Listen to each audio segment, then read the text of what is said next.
Me të vërtetë është një kënaqësi e veçantë që sot kam mundësinë që të vizitoj kompaninë Federbau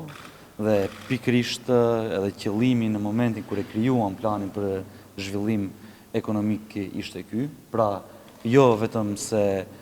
në një nivel të vendojmë investitorët e huaj me investitorët vendor, po pikërisht nëpërmes projekteve të tilla, iniciativave të tilla, siç është rasti konkret i kompanisë Federbau për të filluar me një cikël investimi pra në objekt bashkëkohor, pothuajse krejtësisht të ri, me makineri të re dhe bashkëkohore, me vetmi qëllim që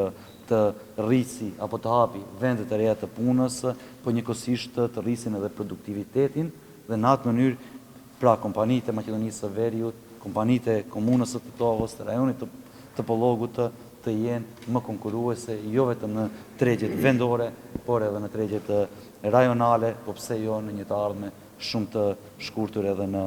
tregje globale. Ne si qeveri, si Ministri e Ekonomisë, nuk do ndalemi këtu,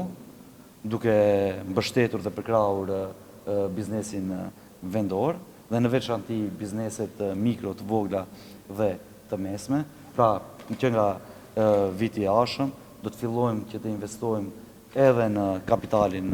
njerëzor, për t'i motivuar edhe të punësuarit që të japin maksimumin e tyre, pra edhe kompanitë në atë mënyrë të bëhen më produktive, si që theksova, ajo me siguri që do të japi edhe rritje të konkurrentshmërisë, dhe kjo tregon që jemi në drejtimin e duhur, kemi rritje në zhvillimin e industrisë, pra në sektorin e industrisë, kemi rritje sa i përket të investimeve në vendin tonë, krijohen vende të reja të punës dhe neve nuk na mbetet gjë tjetër përveç se të jemi partner të biznesit, të valesojmë procedurat të biznesit, po njëkohësisht pse jo edhe t'i mbështesim në mënyrë direkte për shkak se pikërisht është ekonomia reale apo kompanitë e vendit tonë të cilat e rrisin standardin jetësor në vend,